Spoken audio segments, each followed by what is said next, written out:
পূর্ব বর্ধমান জেলার মেমারি থানার অন্তর্গত সাতগেছিয়া মেমারি রোডে বাজার করে ফেরার পথে মৃত্যু হলো এক ব্যক্তির। জানা গেছে মৃত ওই ব্যক্তির নাম সুশীল কুমার শর্মা, যার আনুমানিক বয়স 55 বছর। উত্তরপ্রদেশে তার বাড়ি। তিনি স্থানীয় একটি স্টোরে কাজ করেন বলে জানা যায়। রাস্তা দিয়ে যাওয়ার সময় একটি দ্রুতগতির ডাম্পার তাকে ধাক্কা মারে বলে জানান প্রত্যক্ষদর্শীরা। গুরুতর জখম অবস্থায় তাকে উদ্ধার করে নিয়ে যায় মেমারি থানার সাতগেছিয়া ফাঁড়ির পুলিশ। মেমারি গ্রামীণ হাসপাতালে নিয়ে গেলে কর্তব্যরত চিকিৎসকরা ওই ব্যক্তিকে মৃত বলে ঘোষণা করেন। ঘটনাকে কেন্দ্র করে চাঞ্চল্য এলাকা জুড়ে।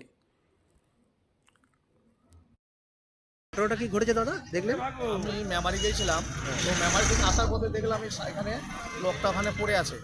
তো মারা গেছে নাকি ঠিক বলতে পারছি না। তো পুলিশ এসে নিয়ে গেল, চিকিৎসার জন্য নিয়ে গেল, তাই তো? চিকিৎসার জন্য নিয়ে গেল মেমারি হসপিটাল।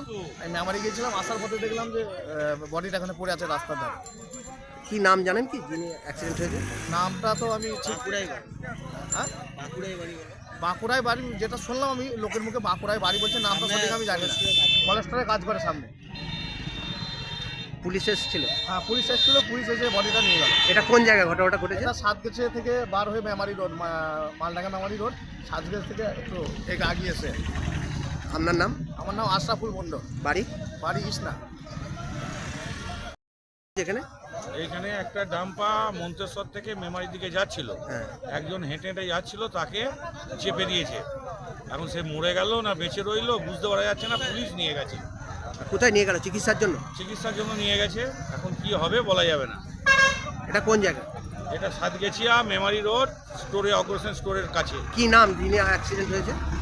কি বিকাশ শর্মা না কি যেন নাম ছেলেটি, কোথায় বাড়ি জানা গেছে? এখনো পর্যন্ত জানা যায়নি, জানতে গেছে পুলিশ। আপনার নাম? আমার নাম অশোক ঘোষ, আপনি স্থানীয় বাসিন্দা, তাই তো? এখানকার বাসিন্দা। ধন্যবাদ।